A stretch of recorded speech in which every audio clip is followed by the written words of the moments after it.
हाँ बच्चों, आज हम लोग देखेंगे थोड़ा सा इसके बारे में, क्या कहते हैं, height and distance. Height and distance मैंने बताया था कि इसके बाद हमारा एक टॉपिक यही बचता है हाइट एंड डिस्टेंस का। उसके बाद आपका ट्रिग्नोमेट्री लगभग ख़त्म हो चुका है, यानी फिनिश हो चुका है। बस केवल आपको थोड़ा सा 2-3 दिन का लेक्चर आप हाइट एंड डिस्टेंस पे देख लीजिए, फिर आपका ट्रिग्नोमेट्री फिनिश हो जाएगा। फिर हम लोग किसी नए टॉपिक पे चलेंगे, ठीक है। देखो होता क्या है हाइट एंड डिस्टेंस में। इससे पहले मैं बीच में एक आध क्लास आपको लूँगा थोड़ा सा एंगल बेसिस क्वेश्चन पे। कभी कभी होता है रेशियो पे आपका क्वेश्चन बना देता है, तो उस पर मैं एक आध क्लास लूँगा। लेकिन इसके पहले मैं केवल आपको हाइट एंड डिस्टेंस अभी बताने चल रहा हूँ। देखो इसमें होता क्या है, इसमें 2 एंगल आते हैं। इसमें 2 एंगल आते हैं, ध्यान रहे। एक एंगल ऑफ डिप्रेशन आता है, ठीक है। एक एंगल ऑफ डिप्रेशन आता है, एंगल ऑफ डिप्रेशन आता है। एक एंगल ऑफ डिप्रेशन आता है और एक होता है एंगल ऑफ इलिवेशन आता है। एक एंगल ऑफ इलिवेशन आता है, एंगल ऑफ डिप्रेशन और एंगल ऑफ इलिवेशन। ये बात समझना हमारी। एंगल ऑफ डिप्रेशन क्या होता है, एंगल ऑफ इलिवेशन क्या है, इसको मैं आपको फिगर के जरिए बताऊंगा, ठीक है।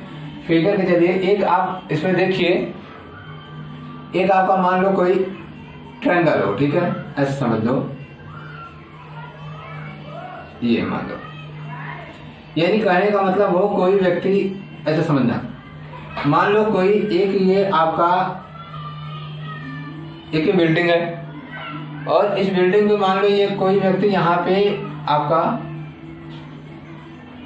ठीक है, यहाँ पे आपका कोई व्यक्ति स्टैंड किया हुआ है।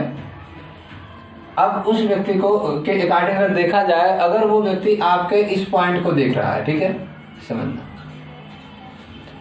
वो व्यक्ति अगर इस पॉइंट को देख रहा है, ठीक, तो जाहिर सी बात है वो व्यक्ति क्या देखेगा, वो व्यक्ति पहले इस पॉइंट को देखेगा फिर अपने को देखेगा, ठीक है। यानी हम हमारे बेस पे हम कितनी दूर पे हैं, बिल्डिंग से हम बेस पे कितनी दूर पे हैं, और फिर इसकी हाइट कितनी डिस्टेंस पे है। तो यानी बेस देखेगा, हाइट देखेगा, हाइट देखेगा, बेस देखेगा, यही करेगा। तो यानी एंगल इसमें फॉर्म होगा यहाँ से यहाँ तक का, ये एंगल फॉर्म होगा, ये एंगल, ठीक है। इसको बोलेंगे एंगल ऑफ इलिवेशन। क्या बोलेंगे, एंगल ऑफ इलिवेशन, ठीक है। इसको हम बोलेंगे एंगल ऑफ इलिवेशन। अब बात करते हैं एंगल ऑफ डिप्रेशन की।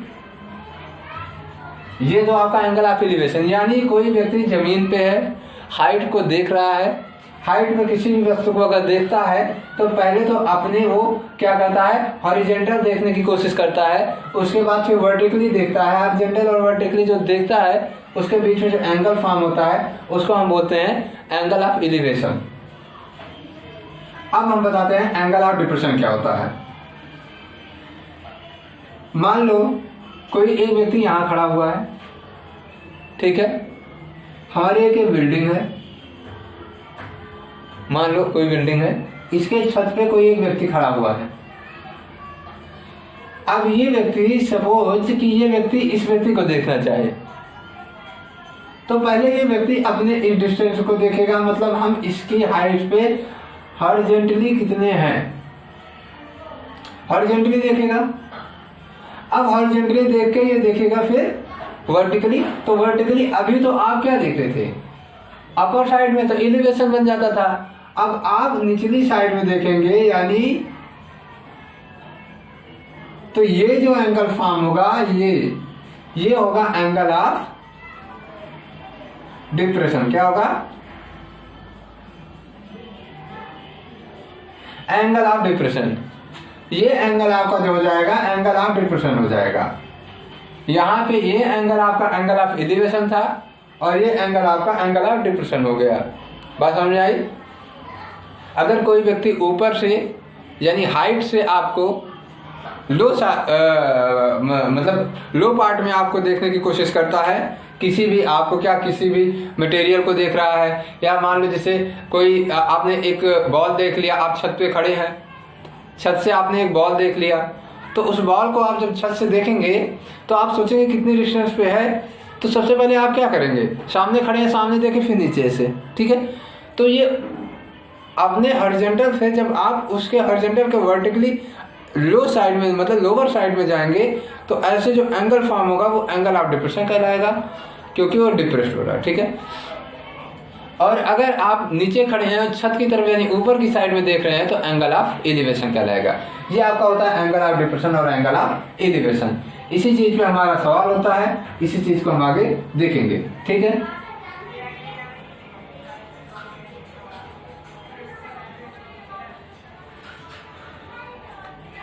यही दो चीज अगर आप समझ लेते हैं क्वेश्चन में तो आपको क्वेश्चन सॉल्व करने में कोई प्रॉब्लम नहीं आएगी।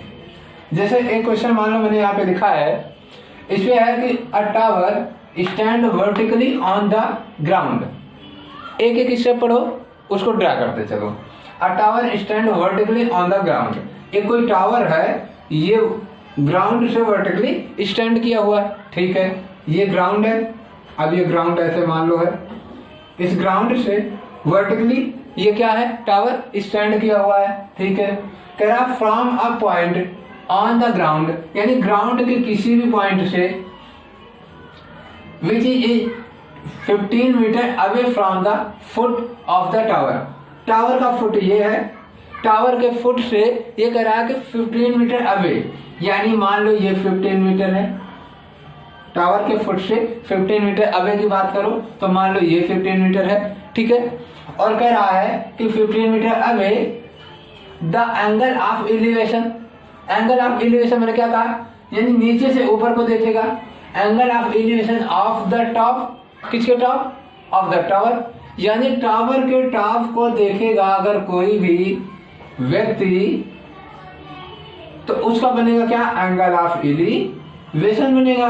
और एंगल ऑफ एलिवेशन आपका ये बन गया, ठीक है, एंगल ऑफ एलिवेशन बन गया, ठीक है। फाउंड टू बी 60 डिग्री, क्या पाया जाता है, 60 डिग्री पाया जाता है, तो हमने ये 60 डिग्री दिखा दिया। अब ये कह रहा है find the height of the tower, कह रहा है आपसे find the height of the tower. तो हाइट ऑफ द टावर बिल्कुल सिंपल है, आपने पढ़ा है, देखो आपके पास बेस है, आपके पास एंगल है, और आपका ये हाइट पता करने की बात ये कर रहा है, क्योंकि टावर की हाइट यही है। तो अगर हाइट पता करने की बात कर रहा है तो आप क्या करोगे, सिंपल सा फार्मूला लगा दोगे। मान लो ये ए है, मान लो ये बी है, मान लो ये आपका सी आ गया, तो आपने कह दिया, यहाँ पे देखो बेस और हाइट में क्या फार्मूला लगेगा, बेस और हाइट का फार्मूला tan का होता है, आप जानते हो, यानी रेशियो अगर हम tan लगाएंगे तो उसमें बेस भी आ जाएगा और हाइट भी आ जाएगा। वैसे आ तो कॉट में भी जाएगा, लेकिन मैंने आपको बताया है अधिकतर आप कोशिश करना किसका यूज करने को, tan sin और cos को, ज्यादातर tan sin और cos यूज करने की कोशिश करना। तो यहाँ पे हमें tan मिल रहा है, हमने tan को लगा दिया, ठीक है। tan 60 डिग्री हमारा क्या हो जाएगा, हाइट एंड बेस, यानी h अपान h का मतलब आप अभी मैंने ABC मान लिया तो आप ऐसे समझो, tan 60 degree is equal to AB upon BC। tan 60 degree is equal to AB upon BC। AB upon BC की अगर मैं बात करूं तो AB हमारा h है और BC हमारा क्या है, BC हमारा 15 है। और tan 60 डिग्री की वैल्यू क्या है, tan 60 डिग्री की वैल्यू आप जानते हो √3 होती है, ठीक है। tan 60 डिग्री की वैल्यू क्या होती है, √3 होती है। तो हमने कर दिया √3 इज इक्वल टू h अपान 15। हमारी वैल्यू क्या आ गई, h की वैल्यू अगर देखा जाए तो 15 क्या ऊपर उधर, यानी उस साइड में ट्रांसफर हो गया, यानी 15√3 आ गया। हमारी h की वैल्यू क्या आ गई, 15√3, ठीक है। ये 15√3 आपकी, अगर यहाँ पे मीटर में दिया है तो आपका ये मीटर में हो जाएगा।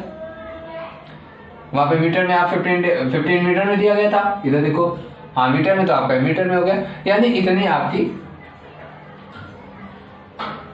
वैल्यू आ गई इसके हाइट की, ठीक है।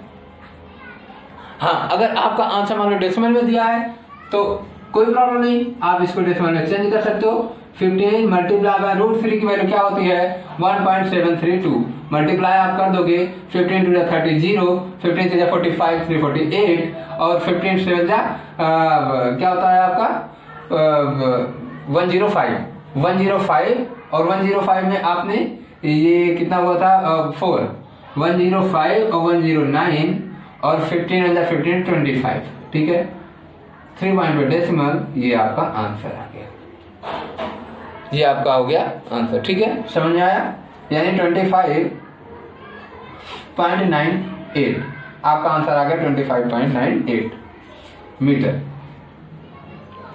ऐसे हम क्वेश्चन को फाइंड करेंगे, ठीक है कोई भी क्वेश्चन आएगा ऐसे हम क्वेश्चन को फाइंड करेंगे। चलिए हम लोग एक दूसरा क्वेश्चन देखते हैं, ठीक है तब तो देखिए आप इसे देखिए।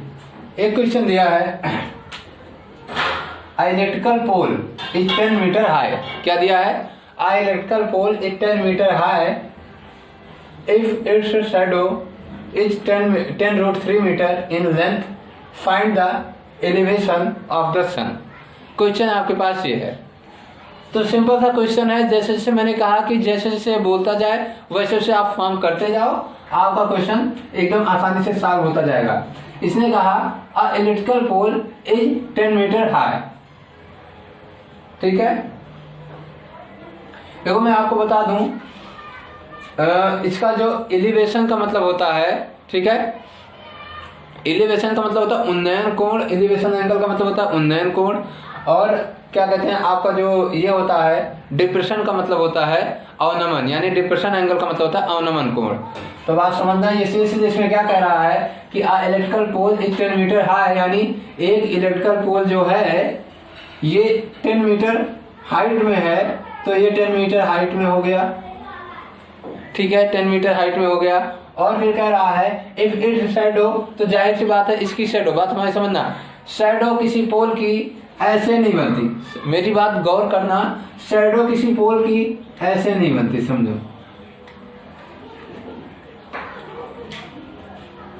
आप देखो कोई पोल खड़ा है तो उसका शैडो जमीन पे ऐसे बन रहा होता है, पोल ऐसे खड़ा है शैडो ऐसे, यानी आप एक तरीके से अगर आप देखोगे तो पोल के बेस से ही शैडो बनना स्टार्ट हो जाता है, और कैसे बनता है उसके ठीक वर्टिकल।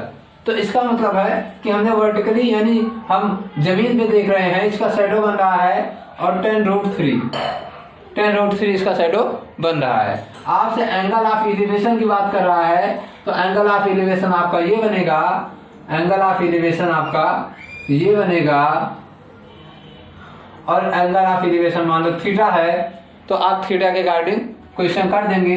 देखो tan लग जाएगा आसानी से, आप बोल दोगे कि tan theta is equal to height and base आपका होता है तो 10/10√3, 10/10√3, और 10 से 10 कैंसिल हो जाएगा, आ जाएगा 1/√3, और tan थीटा है, और tan थीटा में tan के रेशियो में 1/√3 वैल्यू जो होती है वो tan 45 डिग्री की होती है, और ये हो गया tan थीटा आपका आ गया tan 45 डिग्री, और आप कह सकते हो theta is equal to 45 degree, theta is equal to 45 degree.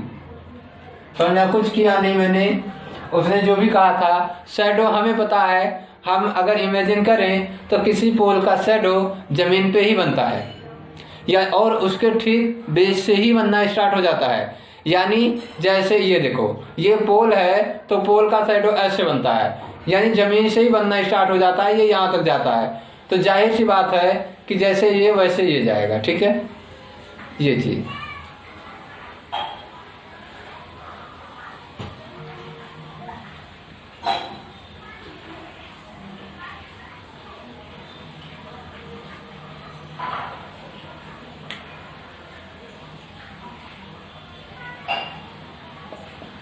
ठीक है देखिए कर लीजिए।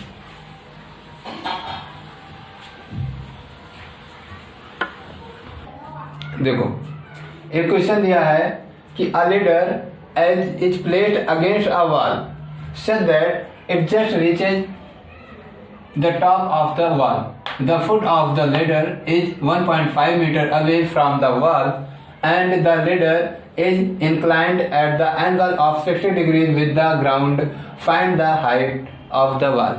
क्वेश्चन ये कर रहा है, इसका मतलब क्या है सीधे समझो कि कोई एक लीडर है, हम लोग फिगर बनाने चल रहे हैं, कोई एक लीडर है और वो प्लेस्ड है, कहाँ पे प्लेस्ड है?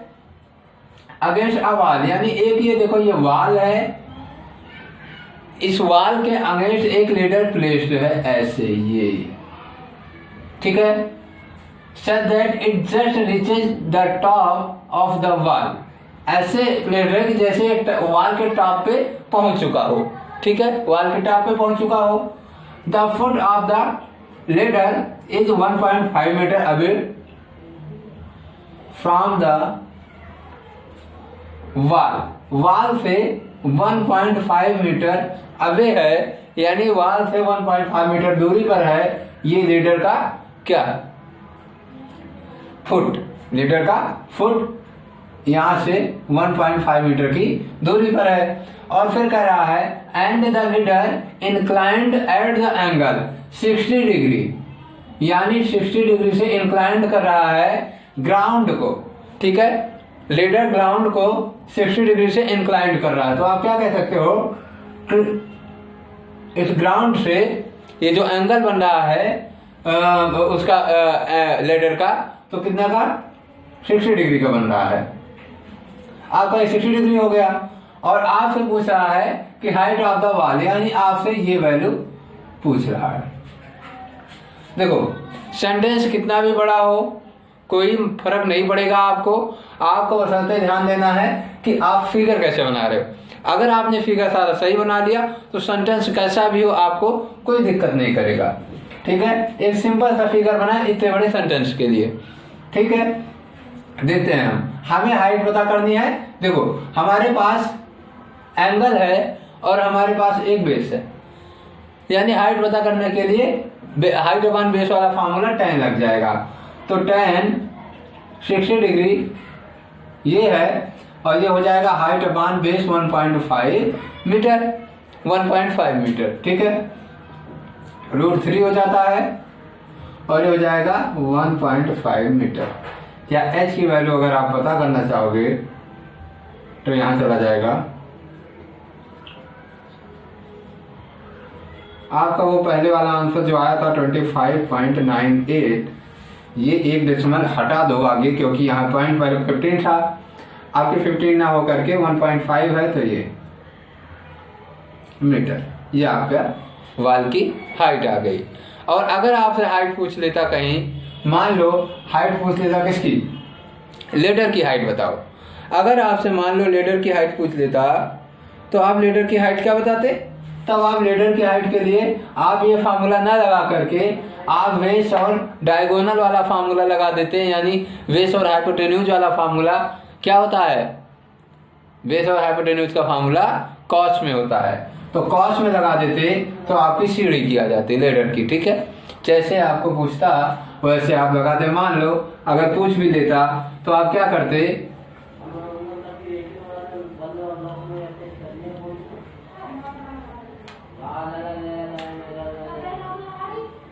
आप क्या करते?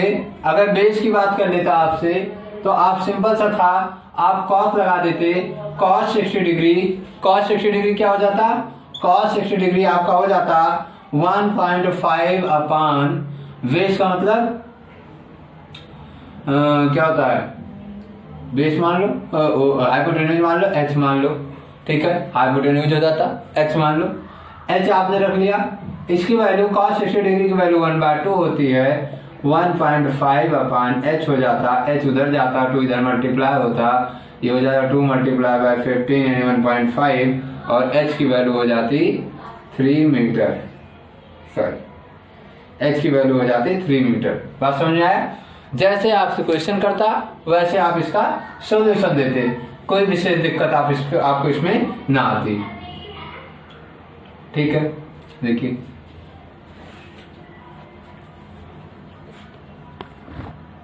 चलो देखो, मान लो एक क्वेश्चन आपका ये है,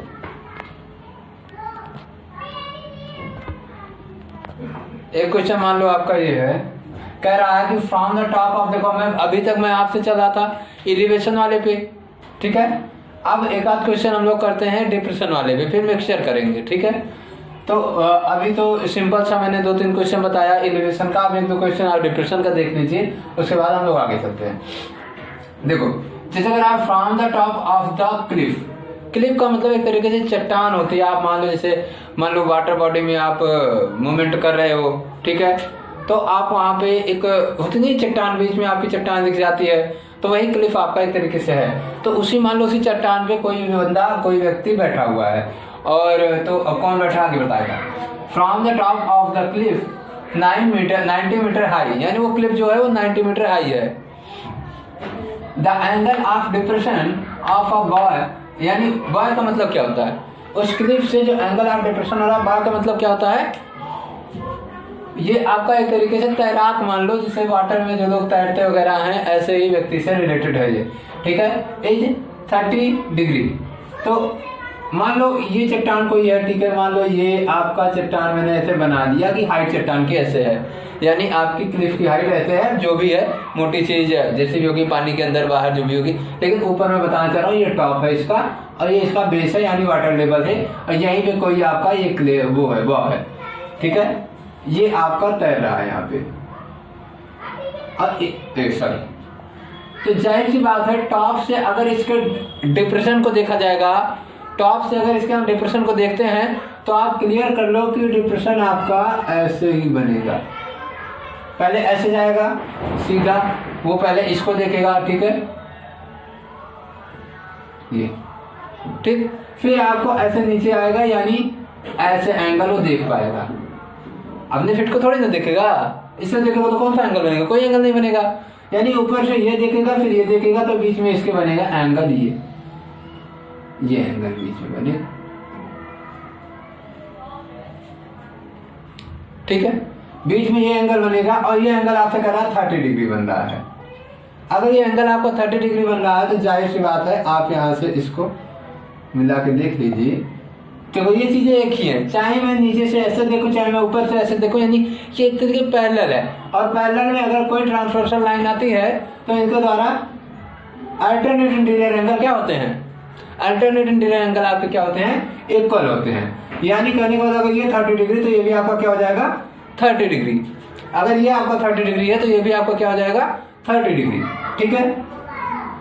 आज उसने बोला था क्लिफ जो है वो उसकी हाइट है 90 मीटर, क्या है 90 मीटर, क्लिफ की हाइट क्या है 90 मीटर, तो क्लिफ की हाइट आपकी हो गई 90 मीटर। और उसके बाद आपसे कह रहा है कि calculate the distance of the वो from the foot of the cliff, तो यानी यहाँ से वो की डिस्टेंस ये पता करनी, मान लो ये बेस है, बी मैंने मान ली डिस्टेंस डी है, या आपकी मर्जी आप मान लो डिस्टेंस डी है, आप जो भी समझें, ठीक है। तो आपको अगर डिस्टेंस डी पता करना है, तो जाहिर सी बात है 30 डिग्री आपको मिल गई, यानी डिप्रेशन केवल एंगल फॉर्म करने के लिए होगा, बाकी आपका कैलकुलेशन एलिवेशन से ही होगा, डिप्रेशन से कोई भी कैलकुलेशन नहीं होता। डिप्रेशन से हम केवल एंगल फॉर्म करके अल्टरनेट इंटीरियर एंगल के थ्रू, ठीक है, अल्टरनेट इंटीरियर एंगल के थ्रू हम उसको फिर ले जा करके एलिवेशन ही बना लेते हैं। तो हमें काम तो एलिवेशन पे ही करना है, डिप्रेशन पे तो हमें काम करना नहीं है, ठीक है। पर डिप्रेशन को हम समझ करके उससे एलिवेशन वाला एंगल कहाँ पे फॉर्म होगा, कैसे फॉर्म होगा, वो चीज़ें हम पता कर लेते हैं बस। तो वो चीज़ें हमने पता कर ली, यहाँ से हमारा 30 डिग्री आ गया एलिवेशन के रूप में, और 90 इसकी हाइट हो गई, बेस हमें पता करना है, tan हम लगा दें, यानी हमने कह दिया कि tan 30 degree is equal to 90/d। 30 degree का मतलब √3 इज इक्वल टू 90/d, या d इज इक्वल टू, देखो d यहाँ गया, √3 यहाँ आया, 90/√3। √3 का मतलब 3 अगर यहाँ से निकालो, √3 मल्टीप्लाई कर दो, नीचे हो गया 3, ऊपर हो गया √3, तो ये हो गया 90/3, और ये हो गया √3, ये 90√3/3 हो गया, और 3 से कटेगा, ये आ जाएगा 30√3 मीटर, यानी 30√3 आपका आ गया, 30√3 मीटर दूरी पे ये है। बात समझ में आया। अगर ये कह रहा है कि डेसिमल के कुछ प्लेस तक निकालो तो कोई दिक्कत नहीं, आपने 30√3 को क्या कर दिया, 30 मल्टीप्लाई बाय 1.732 कर दिया आपने, 1.732 मल्टीप्लाई कर दिया, 3 2 जा 6, 3 3 जा 9, 3 7 जा 21, 3 1 जा 3 2 5, और कितने डिजिट पे डेसिमल है, 1 0 2 डिजिट पे ले गया, एक 0 आ गया, 1 2 3 डिजिट पे डेसिमल, 1 2 3 डिजिट पे डेसिमल, यानी 51.96 आपका मीटर में आ गया। 51.96 ये आपका हो गया D इज इक्वल टू, या आप कह सकते हो D इज इक्वल टू। ठीक है, बात समझ में आया? ऐसे ही होता है आपका क्वेश्चन, ऐसे ही करना होता है हमें। हम ऐसे क्वेश्चन करते हैं और आसानी से हमारा डिप्रेशन वाला क्वेश्चन भी एलिवेशन में कन्वर्ट होकर के हमारा एलिवेशन के अकॉर्डिंग ही क्वेश्चन सॉल्व होता है। तो आप ये मत समझना कि एलिवेशन देख करके हम सोचे डिप्रेशन देख, डिप्रेशन कोई, अब डिप्रेशन से कैसे सेट करेंगे, घुमा फिरा के आपको एलिवेशन ही बनाना होता है। ठीक है, चलो देखते हैं आगे। देखो दे रहा है कि the upper part of the tree, कह रहा है the upper part of the tree broken by wind. ठीक है, दिख रहा होगा, the upper part of the tree broken by wind falls to the ground without being detached. ठीक है, मतलब अलग हुए बगैर गिर जाता है, नहीं रुका है वहां पे। ठीक है, the top of the broken part touches the ground at the angle of 45 degree, यानी जो ग्राउंड पे टच कर रहा है तो एंगल 45 बना रहा है, कहाँ से, at a point 6 metre from the foot of the tree, tree के फुट से 6 मीटर पे, यानी ट्री के फुट से 6 मीटर डिस्टेंस पे ही उसका टॉप जा करके टच हुआ है। ठीक है, कैलकुलेट करना है ऐसी डिस्टेंस जहाँ से आपका ट्री ब्रोकन हुआ था, यानी ब्रेक हुआ था, और दूसरा टोटल डिस्टेंस ऑफ ट्री। ठीक है, ओरिजिनल डिस्टेंस क्या थी ये पता करनी है। ठीक है, उसने कहा the upper part of the tree broken by wind. तो देखो यहाँ पे पहले मैं ट्री बना लिया, ये देखो बड़ा सा ट्री है। ठीक है, ये बड़ा सा ट्री है, ज़्यादा बड़ा बनाएंगे तो शायद मेरा व्हाइट बोर्ड ही छोटा पड़ जाए, इसलिए ये समझ जाओ ये आपका बड़ा वाला ट्री है, इसको मैं H मानूंगा यहाँ से यहाँ तक। ठीक है, मान लो कि ये ऐसे इस पॉइंट से ब्रेक हो गया, और ब्रेक होकर के ये जा करके जमीन पे ऐसे लग गया, यानी ये जो पार्ट है ट्री का ये जमीन पे जा करके ऐसे लग गया। ठीक है, ये पूरी हाइट है ट्री की, और ये हाइट है H, जो ट्री टूटा हुआ है आपका। ठीक है, थोड़ा सा अच्छे से लिख लो, नहीं तो कहोगे H कैसे है ये। ठीक है, ये H हाइट जो है वो ट्री की है, वहां से जहां से ट्री टूट चुका, अब इतना ही बचा है, खड़ा है, ये पार्ट नीचे आ गया और यही पार्ट ये आया है। ठीक है, चलो तो अगर मैं इसको कोई एक A मान लेता हूं तो जाहिर सी बात है ये भी पार्ट A है कि नहीं है? समझ पा रहे हो? जो ट्री ब्रेक होकर के हमारे सरफेस से टच हुआ है, इसका मतलब वही पार्ट हमारा अपर साइड में पहले रहा होगा। तो अगर ब्रेक हुआ पार्ट हमारा टी ए है तो जाहिर सी बात है ऊपर वाला पार्ट ए हो जाएगा, यानी कैपिटल एच की अगर मैं बात करूं तो ये बन जाएगा ए प्लस एच, बन जाएगा ए प्लस एच, यानी ए प्लस एच हमारा कैपिटल ए है। इसका मतलब हमारा एच भी आ जाए, हमारा ए भी आ जाए, तो हमारा पता चल जाएगा ओरिजिनल हाइट क्या है, टूटी हुई हाइट क्या है, सब कुछ। ठीक है, चलो आगे क्वेश्चन पढ़ो। इसने कहा the top of the broken part touches the ground at the angle of 45 degree, यानी 45 डिग्री पे आप देखो, यानी 45 डिग्री पे जमीन से टच हो रहा है।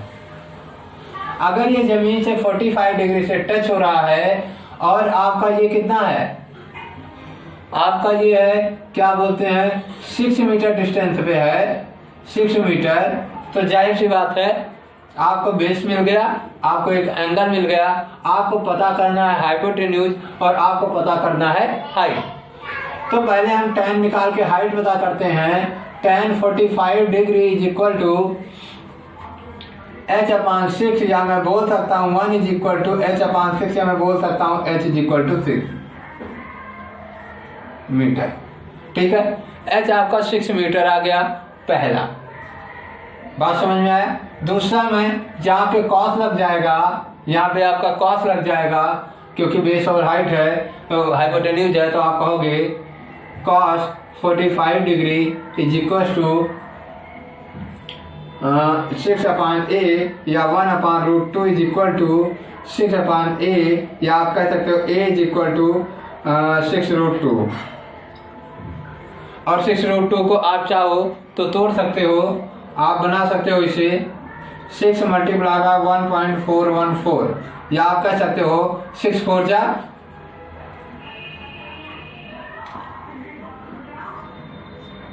आप कह सकते हो 6 4 जा 24 और 6 1 जा 6 to 8 और फिर 6 4 जा 24 और 6 1 जा 6 to 8 और 2 3 डिजिट पे डेसिमल तो 3 डिजिट पे डेसिमल लग गया, ये आपका आ गया मीटर। यानी a की वैल्यू आ गई 8.484 मीटर और h की वैल्यू आ गई 6 मीटर। तो आपने कहा height is equal to a plus h, तो आपकी पूरे टोटल पहला आंसर तो आपका यही आ गया था। दूसरा answer h is equal to a plus h, a का मतलब है 8.484 प्लस 6, तो आप बोल सकते हो इसे 14.484 मीटर। h की वैल्यू आ गई, यानी दूसरा आंसर आपका ओरिजिनल हाइट ये हो गई।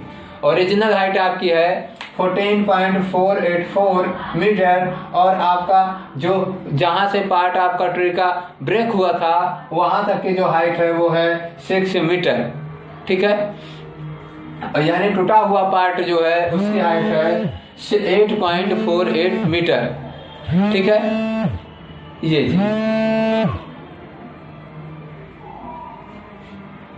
चलो सही है, हम लोग देखते हैं। फिर उसके बाद हम लोग आगे थोड़ा सा आज यहीं पे एंड करते हैं, फिर उसके बाद आगे भी हम लोग देखेंगे इसको।